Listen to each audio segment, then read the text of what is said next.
Everyone was talking about it at school the next day. The news even reached home before I did. As soon as I walked in the door, my mum hugged me tight and told me she was sorry to hear about my friend.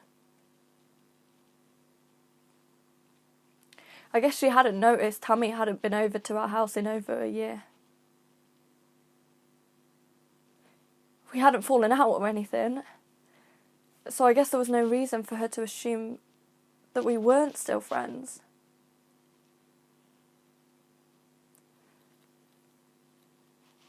In junior school, me and Tammy were inseparable.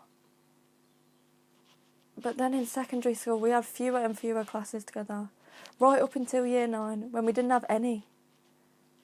We tried to meet up at lunch, but it just got to the point that when we saw each other in the hall, we just pretended not to notice each other.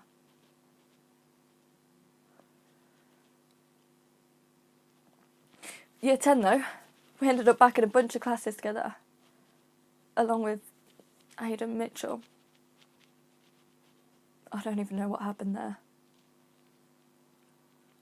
See, I remember Aidan from year 7, when he was like, well, not fat, but like tubby and short and a bit of a geek. He used to be one of those kids with like non-brand everything and a Star Wars lunchbox. And Tammy was this fun and popular girl with loads of friends. And then all of a sudden, he's this slim, tall, angry arsehole decked out in night clothing.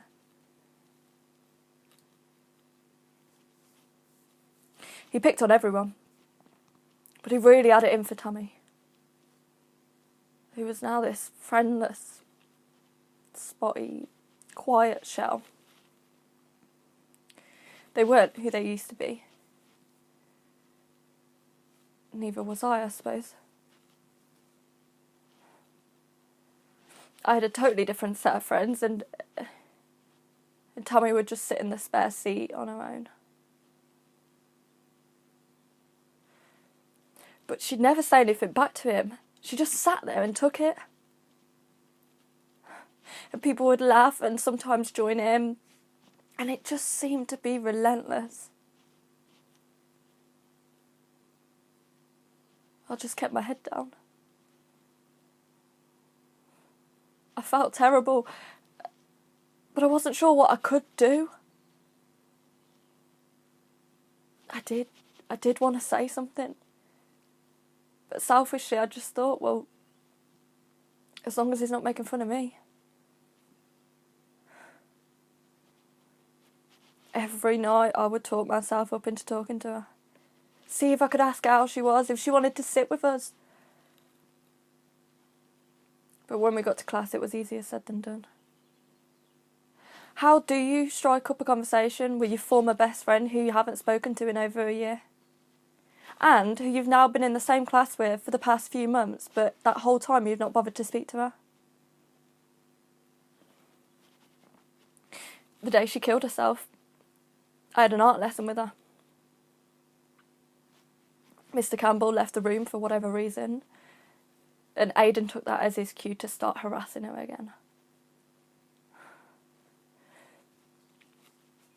Knowing what happened, I hate to think about it now.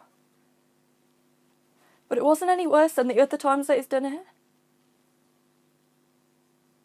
I guess it was just the final straw. I remember he grabbed her school bag and tipped everything out onto the floor. Everything went everywhere. Her books, her gym kit, her sandwiches.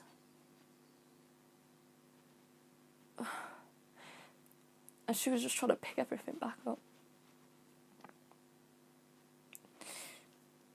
It was just such a mean thing to do.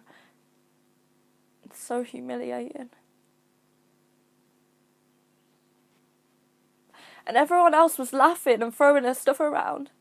And I just so badly wanted to tell them to knock it off and help her pick everything back up. But I just couldn't. I didn't have the guts to say or do anything.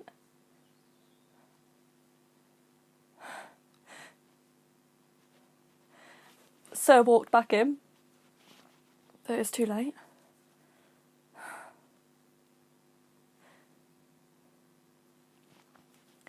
I just wish that at the very first day of term, that when I realised that we had classes again together, like, I just wish I said hello or asked her how she was. I feel like a terrible person. I guess I always will. I could have done better. I should have done better.